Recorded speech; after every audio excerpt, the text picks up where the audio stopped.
Welcome to Friday night streaming with me, Zeragonart. Ah dear. Sometimes things like that amuse me, little things and whatever, you know, that usual saying. Okay, so we're going to continue doing some more pyrography. We're going to continue doing this buddy tat. And so we'll turn the pyrography machine on, we'll pick up the pen and we'll just make a start. So welcome if you've just joined the stream. Now then,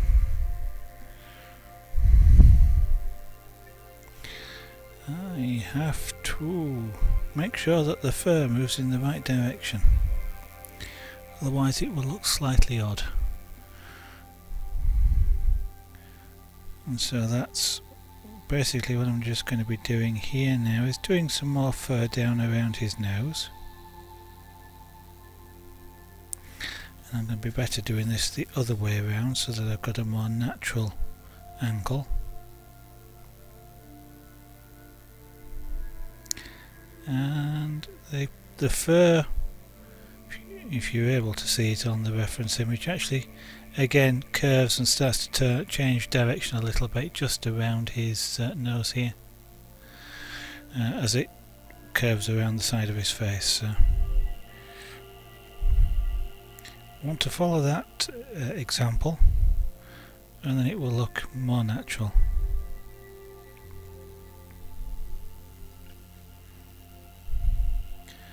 Using a flat shader to do this, and I'm using it in a fashion where what I'm just doing is using the right angle fine tip on it,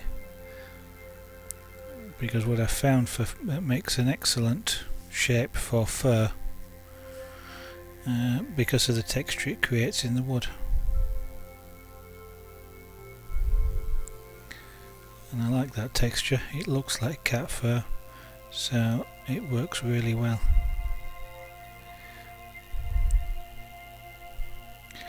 Now this is a really dark brown or black cat, so the colour that I'm laying down here isn't dark enough, but since everything is relative to each, all the colours are relative to each other, then what this will do is give me room to change, go darker if I need to do so, compared to any other part of the cat.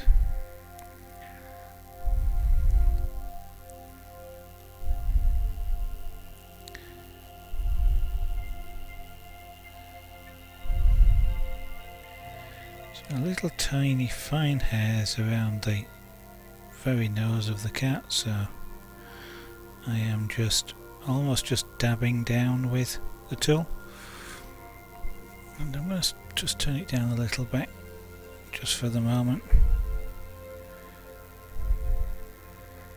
for two reasons. One is it was heating up a little bit aggressively, the wood, for what I'm comfortable with, and the other, it means it doesn't heat my fingers up quite so much, so I can carry on doing it for longer before I need to rest and let my fingers cool off.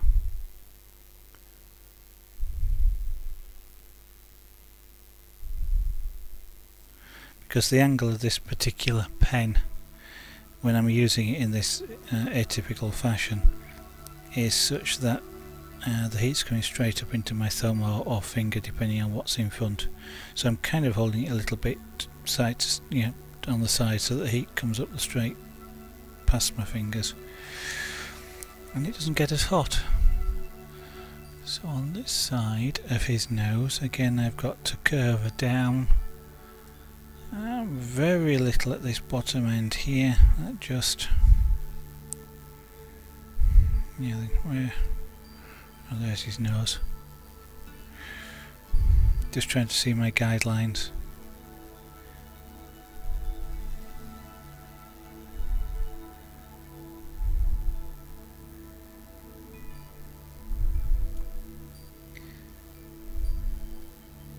and then once I see the guidelines I can actually just carry on and fill in.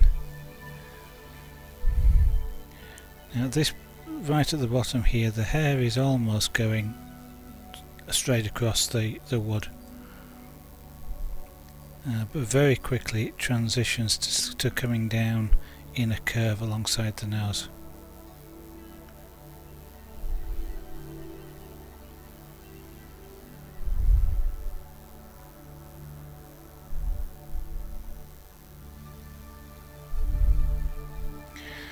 So I just need to keep an eye that I'm doing it in the right direction. It's a nice sweeping curve. What I would generally speak or describe as a satisfying curve, just because it's got a nice angle and a nice shape to it.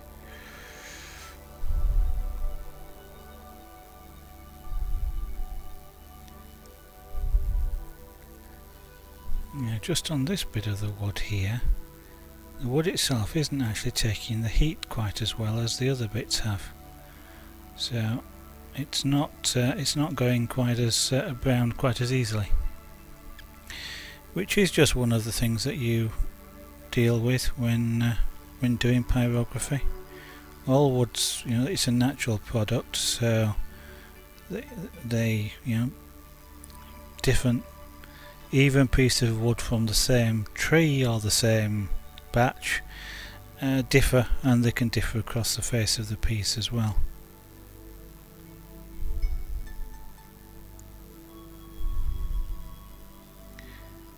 And sometimes you just get some areas of wood which just really you struggle to actually create a nice range of colour on. I don't particularly know what it is. I mean, I know why the colour's not there is we're not getting as much sap out, and therefore we're not able to cook it, and therefore it's not giving the same colour range. But quite why there's not quite as much sap there is part of the interesting question.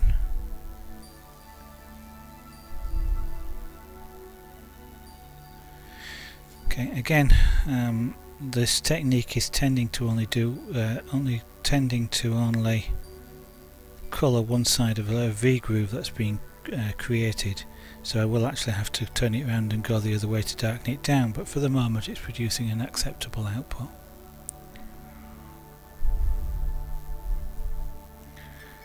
Now I do want to make sure I lose my guidelines, so just make sure I go over the guideline, the edge of the guideline that I created when I first drew it. That way it doesn't it isn't visible in the finished piece.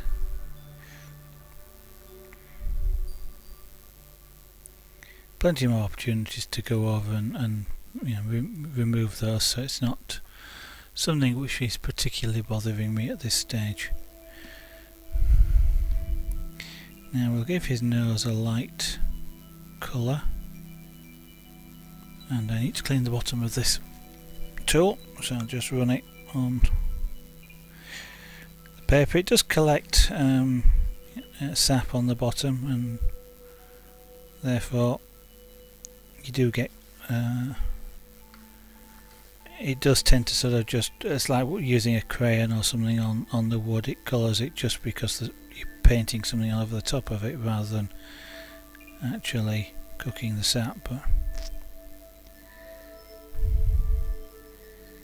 what that does is tends to make the surface dirty more than colour it, so useful to keep the tool clean.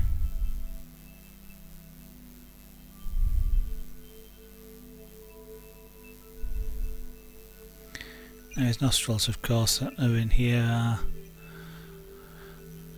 somewhat darker than the rest, so I'm going to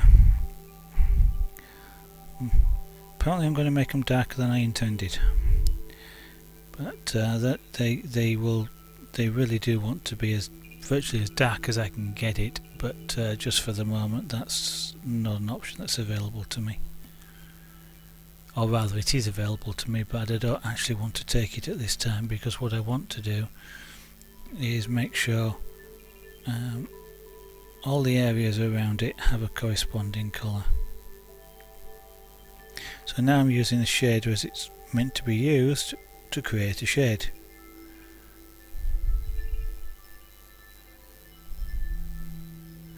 Now this nose will look funny for a while, mainly because this bit area around here is actually the fur, and I need to put that in, but I haven't quite got it there. And in this particular position I'm now trying to study if I actually see his left nostril. It's on the right in the image. I think I probably see just a little bit, so we'll just tag, because he's got his head to one side, we'll just put a mark there, which hopefully will turn out to look right by the time I've finished. Now then, his nose, he's got black fur under his nose, so we're now going to put some of that in, which will then reshape the nose, or give you the actual shape of the nose, so it will look a little bit better. Let's move that to one side. There we go. Because at the moment his nose looks a bit weird, and I'm probably going to need to do a lot more work on it.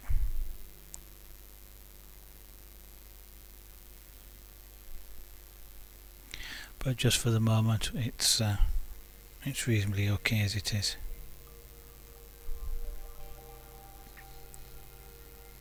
Keeping the fur going in the same direction as the marks going in the same direction as the fur. That way when the piece is finished it actually looks like proper fur.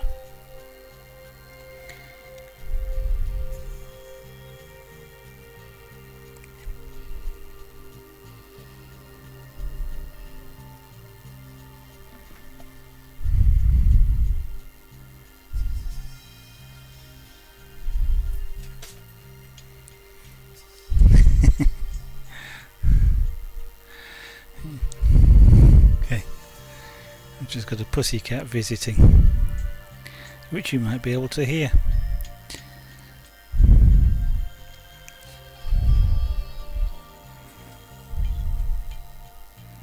He may come and say hello on stream, but maybe not. Don't ideally want him anywhere around where there's a hot iron or a hot tool. Don't want to accidentally hurt him.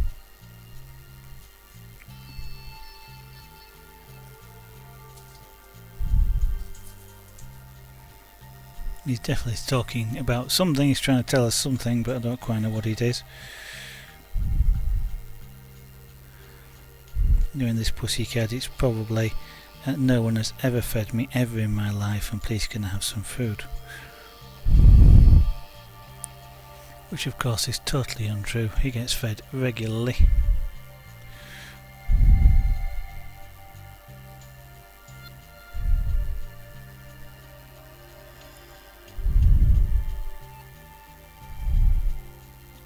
Quite complex fur structure around the nose and the eyes, because that's where all the first sort of originates, on this area in the middle in terms of the directions it moves.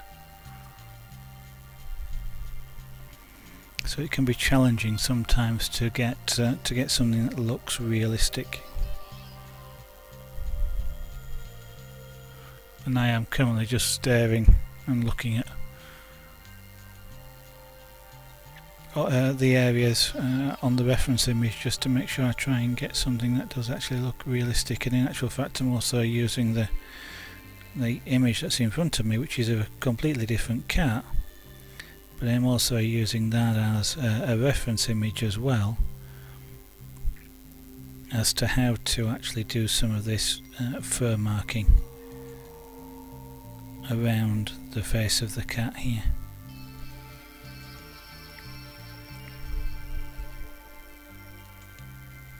So if you just joined the stream and don't quite know what you're looking at, this is pyrography. Pyrography has, I understand, Greek roots of the word. Greek, Latin, that sort of roots. It's I understand quite literally translates as writing with fire, pyro being the fire, graphy being writing, although as you can see I'm not writing, and I very much hope you don't ever see fire. So what we're doing is we are actually drawing with heat, which is a more accurate sort of description of pyrography. Now then, just right around the eyes, it is a smooth area where the fur doesn't quite get, it's kind of like your eyelids, your eyelashes are not on the bottom, they stick out the front of your eyelid, so you've got a smooth area which is where on the top of your eyelids, or top or bottom, where they come together. Cats are somewhat the same. So all I want to do here is just put that outline in. Now there is some shading involved, but I'm not necessarily sure it's worth particularly doing too much of it.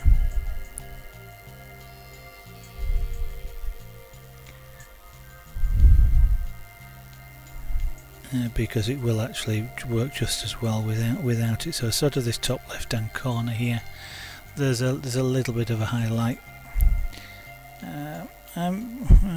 We'll just do it slightly lighter, just see if that works, but if it doesn't, it's not really a great deal of a problem. So it's kind of getting an eye outline at the moment. A bit like putting makeup on him. Not that we ever do that with cats. Actually, having said which, cats that go to cat shows do sometimes have makeup on them. White cats especially, they'll put like a talcum powder into the fur, which makes it fluff up a little bit and also makes them look whiter. So I suppose you could consider that sort of a makeup.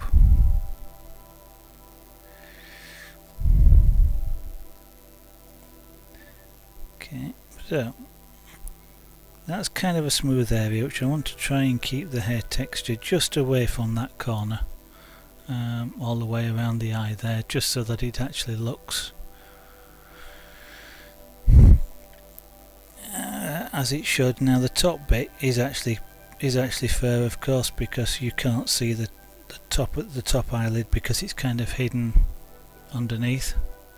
So we do have hair going all the way up to that top area there. And how does it go? I'm trying to, it's the problem with sometimes we're doing really dark cats is you can't actually see the fur direction. I'm not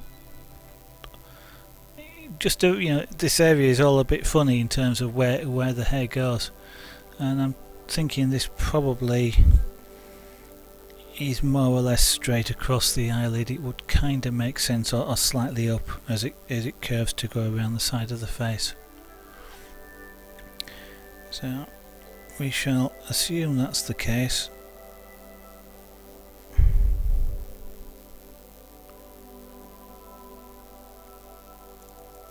And we'll put that in. So if you're looking at this and thinking that I'm actually burning the wood, because pyrography is often described as wood burning, this type of pyrography that I'm doing here really isn't burning the wood at all. Essentially what it's doing is drawing the sap, the liquid, out of the wood fibres, and it's cooking it. So very much like maple syrup, as you cook maple syrup, the sap of the wood, it goes a nice golden colour. Well, that's effectively what we're doing here. You can control how dark it is by how much heat is applied, and you can apply heat, either a lot of heat for a short period of time or a small amount of heat for a longer period of time to get the same sort of colour. And so it's, there's different techniques, different people prefer working different ways. I tend to prefer to work slower because I have more control that way, and by doing it slower, okay, I don't get to the colour I want very fast, but then I can do a second layer, which, because you can recook the sap, so to speak, I get a second layer which then allows me to make it a bit darker, and I can do that again, which makes it darker still, so I can keep going over it and darkening it down.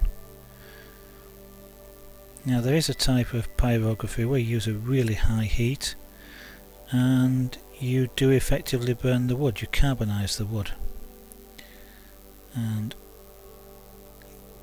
that's kind of typical of the pyrography tools that you find in a lot of hobby shops. It's not that it's inherent in there, but that's how people tend to use it. They generally look like a soldering iron, and they come with like stencil tips, for want of a better description, or stamps, and people will actually sort of put it on the wood and hold it there for 10-15 seconds, and the wood literally carbonises. And people can do things in that style, cartoon-like work, or it often works quite well in that, or just pure black and white. But carbonised wood is a little bit awkward to deal with, and the wood kind of shrinks away from you, so you get a really rough texture that way.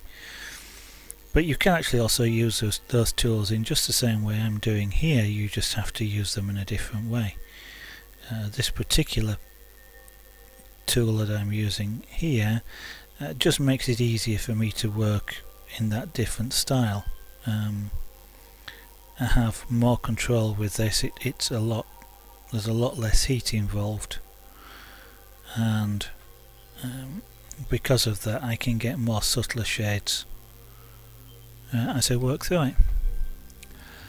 Now then, okay, so this sort of curves around and curves around this way and then moves around the back here, and this is then a curved shape. We don't go straight across, we actually curve around, and just as you might see on this one here, we curve around, and that allows you, because you're following the fur and the texture direction, to see a three-dimensional curve, and of course it's a flat piece. So that's the reason why we follow the fur direction. Your eye gets fooled into seeing a curve which really isn't there, but it makes the piece look more natural. And that's part of the trick of making a good image, is to actually make it look so your eye believes what you want it to see. The wood I'm doing this on is it's a plywood, so it's literally made up of individual plies. In this case I think there's 3. There's usually an odd number in plywood, and that's for stability reasons. This is made out of it's made out of birch, so this is birch plywood, and I picked birch because of the colour. It's a very light colour, as you can see, which is lighter than a lot of standard plywoods are. And one of the reasons for using light woods is that it gives me more of a colour range. So my colour range is basically slightly darker than the eyes here, all the way to uncoloured wood, and there's a heck of a range of colour there. If I was using a darker wood and to go ridiculous like ebony, which is almost black, I've got one colour. I've got one shade, which is carbonised, and that's about the only one that you'd see on ebony. So the lighter the wood, the more range you've got, and the more tonal range that you can get into the piece if you need to use it.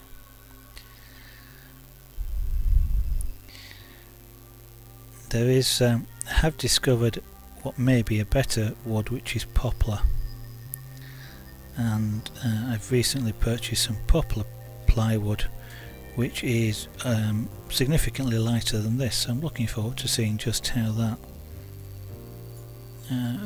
the images that I can get out of that for pyrography purposes. One of the interesting things with buying plywood is plywood also comes in a range of grades, which make buying plywood, or well, plywood in particular, quite challenging because of the way it's made. If the wood ply, or the wood is effectively shaved off a trunk of a tree in a sawmill like a pencil sharpener, and they use a blade and they take off a real tiny, well, tiny depending on the thickness that you're after, layer. So they sometimes shave it for veneer, which is thinner than this, or plywood like this. And if it's near the outer of the tree, you get the knots and other imperfections, and as you get closer to the core of the tree you get a lot finer quality wood. So plywood is graded. Generally speaking, it's graded on an A to D, A being the best, D being, I won't say the worst because that's kind of a misnomer, but being of the least pure quality. And if you can get A grade plywood in birch, that's quite good. B tends to be about the best you can get, and as you might expect, the higher the grade the more expensive the wood is. What I've just sort of found is some, as I mentioned, some poplar grade plywood, which is actually graded as AA, so you always get 2 letters in that scale. That describes the face side and the back side. So this plywood, for example, is, I think it's BC, so one side is grade B, the other side is grade C on the big sheet that these things were cut out of. So on a small piece like this you might not notice a difference, but on the big sheets, so this is a BC, whereas the poplar I've got is an AA. It's top quality on both sides, so again I'm looking forward to just seeing what I can do with that. Now then, this area here around the muzzle is where the white and the black fur sort of comes together. So I'm being somewhat arbitrary as to where I start and cross the mark, so that I've got the opportunity to sort of show that the white and the black merging with each other. Probably won't come out really well because it's quite a difficult thing to maintain, is something the width of a white hair. But essentially I don't really want to have a solid thick line like you can sort of see here. It's a fairly clean line. I want this to be quite rough. Then when I finish this piece, what I possibly may do is take a sharp scalpel and just scrape some lines into this just to break up the edge as well. And that will then look like white hairs poking through the black hairs, which is you can see on the reference image.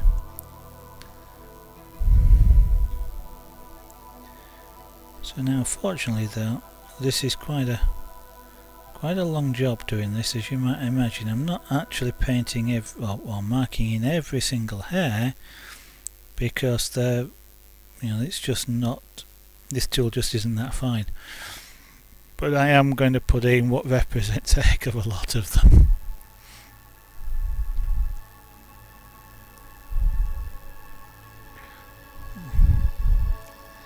And that's going to go right. So I'm just maintaining the angles and working out where the right angle for the fur, because I want to